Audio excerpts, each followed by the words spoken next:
जो हमारे यहाँ पर फल हैं 20-25 रुपये किलो आम मिल जाते हैं, वहाँ पर 400 किलो 500 रुपये किलो। ना वहाँ आमदनी है, ना वहाँ पर कोई खेती है, ना वहाँ पर कोई उद्योग है, परंतु ये उसकी किस्मत है। क्योंकि जैसा आप चुनोगे, जैसा आप लिखोगे, जैसा आप पढ़ोगे, जैसा आप बोओगे, वैसा ही काटोगे। ये किस्मत है या करनी है? बिल्कुल ठीक कहा आपने। वो हिंदुस्तान को बदनाम कर रहा है, पाकिस्तान भूखा मरता है परंतु अपनी हरकत नहीं छोड़ता। दुनिया में मैं बता रहा हूँ आपको बड़ी ईमानदारी से, मैं मुसलमान हूँ और मैं दरपड़ी मुसलमान हूँ, हिंदुस्तान का मुसलमान हूँ मैं। दुनिया में अगर सबसे अच्छा कोई मुल्क है हिंदुस्तान मुसलमानों के लिए तो हिंदुस्तान है, और सबसे अच्छा मित्र है जो दुनिया में अगर कोई मुसलमानों के लिए मित्र है तो हिंदू है, वो आप हैं विनोद शर्मा। आप मेरे मित्र अच्छे हो सकते हैं। नमस्कार, आप देख रहे हैं न्यूज़ पत्र। मेरा नाम है विनोद शर्मा। रमजान का पाक महीना चल रहा है। दो देश जो एक साथ आज़ाद हुए थे, एक पाकिस्तान बन गया और एक हिंदुस्तान रह गया। पाकिस्तान में बहुसंख्यक मुस्लिम समुदाय है और हिंदुस्तान में मुस्लिम, हिंदू, सिख, ईसाई सब लोग आपस में रह रहे हैं। लेकिन रमजान के पाक महीने में स्थिति पाकिस्तान की ये है कि जो केले 200 रुपये दर्जन, आप हैरान मत होइए, 200 रुपये दर्जन मिला करते थे वो रमजान लगते ही 400 रुपये दर्जन हो गए। जो अंगूर 100-150 रुपये मिला करते थे उसके रेट दुगने हो गए। जो फल रमजान में शाम को इफ्तारी के समय पे यूज किए जाते हैं, खाए जाते हैं, जिससे कह सकते हैं कि रोज़ा खोला जाता है, वो फल पाकिस्तान में आसमान छू रहे हैं। मेरे साथ एहसान अब्बासी जी हैं, इनसे बातचीत करेंगे। आपने रोज़ा रखा है आज? मैं सबसे पहले तो समस्त देशवासियों को माह रमज़ान की मुबारकबाद और अपने हिंदू भाइयों को नवरात्रों की शुभकामनाएं देना चाहता हूँ।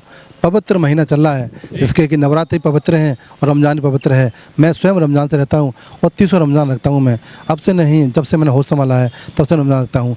ये मेरी आस्था है, ये मेरा ईमान है। लेकिन परंतु 2-3 वर्षों से ऐसा मिलन चल रहा है हिंदुस्तान के अंदर कि जो नवरात्रि में साथ होते हैं और रमज़ान में साथ होते हैं, ये दिखाता है कि हमारे हिंदुस्तान का जो त्यौहार है हिंदुओं का, मुसलमानों का, एक भाईचारे का पैगाम देता है, मोहब्बत का पैगाम देता है। क्योंकि नवरात्रि पवित्र हैं, माँ दुर्गा के नवरात्रि होते हैं और रमज़ान भी पवित्र हैं जो कि इबादत का और गुनाहों की माफ़ी का एक महीना होता है। तो बहुत ही हम सौभाग्यशाली हैं कि हम हिंदुस्तान में रहते हैं और दोनों त्यौहार हम इकट्ठे मनाते हैं। हम नवरात्रि भी मनाते हैं, हम रमज़ान भी रखते हैं। रमजान भी मनाए जा रहे हैं, लेकिन मैं एक सवाल पूछना चाहता हूं कि जब आप शाम को इफ्तारी करते हैं तो आप फल खरीदने जाते होंगे। मैं पाकिस्तान की हालत को देख रहा था। पाकिस्तान में जो फल हमारे यहाँ पर 40 रुपये में, 50 रुपये में अंगूर मिल जा रहे हैं किलो, जो केले यहाँ पर 60 रुपये दर्जन मिल जा रहे हैं, जो खरबूज तरबूज यहाँ पर 70 से 80 रुपये के किलो मिल जा रहे हैं, उसकी हालत अगर पाकिस्तान में देखी जाए तो पाकिस्तान में 400 रुपये दर्जन केले हैं, यानी कि दुगनी कीमत कर दी है। क्या है ये? आखिर क्या कहना चाहेंगे आप इसको? एक इस्लामिक देश जो रमज़ान का एक पवित्र महीना, उनको पता है कि सब लोग इफ्तारी करते हैं, फल फ्रूट शाम को खरीदते हैं, लेकिन रमज़ान लगते ही दुगने रेट। बिल्कुल ठीक कहा आपने कि जब बंटवारा हुआ यानी दो भाई अलग हुए, एक अपने परिवार को एक दूसरे से मिले गया, एक अपने परिवार को दूसरे से मिल आया। एक भाई ने अपराध का रास्ता चुना और एक भाई ने अपने परिवार को शिक्षित करके पढ़ा लिखा कर विकास का रास्ता चुना। हिंदुस्तान वो विकसित देश है जिसने विकास का रास्ता चुना, अमन चैन का रास्ता चुना, मोहब्बत का रास्ता चुना। पाकिस्तान वो है जिसने अपराध का, अपराधियों का, आतंकियों का रास्ता चुना। आज को सामने वो समस्या खड़ी है। आज जो पौधा लगाया था आज वो बड़ा हो गया है और हमें दुख होता है कि हमारा पड़ोसी है। हम अपने पड़ोसी का विचार बदल सकते हैं, पड़ोसी नहीं बदल सकते। वो हमारा पड़ोसी है, वो हमारे से में हमें से निकला है। आज हम देखते हैं कि जो हमारे यहाँ पर फल हैं 20-25 रुपये किलो आम मिल जाते हैं, वहाँ पर 400 किलो 500 रुपये किलो। ना वहाँ आमदनी है, ना वहाँ पर कोई खेती है, ना वहाँ पर कोई उद्योग है, परंतु ये उसकी किस्मत है। क्योंकि जैसा आप चुनोगे, जैसा आप लिखोगे, जैसा आप पढ़ोगे, जैसा आप बोओगे, वैसा ही काटोगे। ये किस्मत है या करनी है? बिल्कुल ठीक है आपने, ये करनी है। ये किस्मत किस्मत का तो एक बहाना है, परंतु पाकिस्तान के उन हुक्मरानों ने जिन्होंने हिंदुस्तान के दो टुकड़े कर दिए और हिंदू मुसलमानों का सबसे दुनिया में बड़ा नरसंहार अगर हुआ है तो हिंदुस्तान के बंटवारे का हुआ है। तो कहीं ना कहीं उनकी आत्माओं का, उनके अपराध का, उनके गुनाहों का आज पाकिस्तान भोग रहा है, जो कि उसके सामने आ गया है। आज उसके पास आटा नहीं है, आज उसके पास फल नहीं है, आज उसके पास तेल नहीं है, आज उसके पास अपनी जनता के लिए रोज़गार नहीं है। तो आज कहीं ना कहीं वो उस कगार पे आ गया है कि शायद दूसरे मुल्क भी उसको भीख देने के लिए तैयार नहीं है। वो ज़मीन बेच चुका है, अपने करोड़ों बेच चुका है, अपने सब कुछ बेच चुका है, तभी भी कंगाल है। लेकिन वहाँ के हुक्मरान, वहाँ के जो गद्दी बैठते हैं, वो लूटते हैं और अपना पेट भरते हैं। पाकिस्तान की जनता जो गरीब है, मजदूर है, मजबूर है, वो आज तड़प रही है। आज हिंदुस्तान उसी के सामने खड़ा हुआ है। हिंदुस्तान विकसित है, समृद्ध है, सशक्त है। सरकारें जो पिछड़ी थी उससे अच्छी सरकार अब योगी सरकार है, जिसने सब घर घर अनाज दिया है, घर घर शौचालय दिया है, घर घर रोड दिए हैं, घर घर पानी दिया है और किसान को घर बैठे पैसा दिया है। हर की मदद करता है, जन की मदद करता है। धन्य हो मोदी जी, जहाँ हिंदुस्तान का आज नाम ऊंचा किया है। और जहाँ G20 भी हिंदुस्तान कर रहा है, पड़ोसी मुल्क है हमारा, रोटी को तरसता है और हम G20 करने के लिए तैयार हैं। हम G20 करने के लिए हमें अवसर मिला है, हम अध्यक्ष हैं। ये हमारे में और उसमें फ़र्क है। हमने विकास चुना, उसने अपराध चुना। क्या कहेंगे? वहाँ के लोग कह रहे हैं कि हिंदुस्तान में तो मुसलमान बड़ा परेशान है मोदी की सरकार में, योगी की सरकार में। मुसलमानों को तो इतनी टेंशन है, वो चाहते हैं कि हम पाकिस्तान चले जाएं। वो हिंदुस्तान को बदनाम कर रहा है। पाकिस्तान भूखा मरता है परंतु अपनी हरकत नहीं छोड़ता। दुनिया में मैं बता रहा हूँ आपको बड़ी ईमानदारी से, मैं मुसलमान हूँ और मैं दरपड़ी मुसलमान हूँ, हिंदुस्तान का मुसलमान हूँ मैं।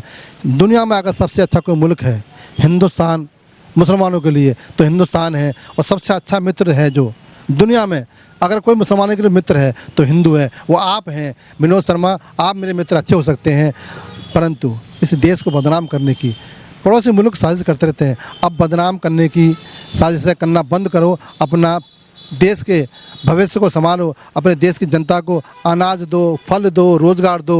वो करोगे नहीं, अब पाकिस्तान हिंदुस्तान कोसता रहेगा। अब ये वो बातें ख़त्म करो। अब हिंदुस्तान किसी के हाथ में नहीं आने वाला। अब हिंदुस्तान विश्व गुरु बनने के लिए तैयार है। क्या कहेंगे, कितनी तकलीफ हो रही होगी? पाकिस्तान संख्यक है, मैं मानता हूं कि लगभग 70% लोग वहां पर रोज़े से होंगे। रमज़ान का पाक महीना चल रहा है, लेकिन जब वो फल खरीदने जाते हैं, जब वो सब्जी खरीदने जाते हैं, जब वो अंगूर खरीदने जाते हैं, जब वो केले अपने बच्चों के लिए खरीदने जाते हैं, दूध खरीदने जाते हैं, तो रेट सुनते हैं तो आधे तो निराश होकर वापस आ जाते हैं। बच्चे भूखे रह रहे हैं। रोज़ा खोलने का जब वक्त होता है तो जो प्लेट भरी होनी चाहिए उस प्लेट में महज 4 अंगूर, 2 केले, इस तरीके से चल रहे हैं वहाँ के रमज़ान। बिल्कुल ठीक है आपने। ये किस्मत उन्होंने खुद ने बनाई है। अब इस किस्मत को ना तो हिंदुस्तान बदल सकता और ना ही कोई और कोई मुल्क बदल सकता।